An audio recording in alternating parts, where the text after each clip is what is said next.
Ha? Shoshmay qaytishingizni qulupni olib keling.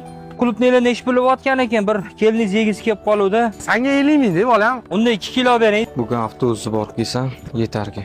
O'g'lim qaytishingda qulupni olib kelgan, yegim keluvdi. Adasi, anta qulupni sochayotgan ekan. Yuring olib keling-lu. Amaki, qulupniylar narxi tushib qolgan bo'lsa kerak, onam yegilar kelyotdi. Hammasi 25 mingdan senga. Mana bolam.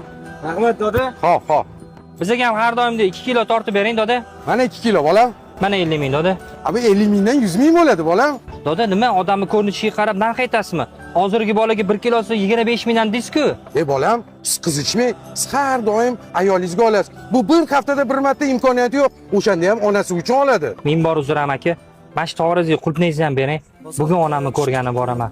Mana shu bola ko'zim ochib ketdi. Baraka top bolam, senga o'xshagan farzandlar ko'paysin. Agar video oxirigacha ko'rgan bo'lsanglar, like bosib, tarqatib qo'yish esingizdan chiqmasin.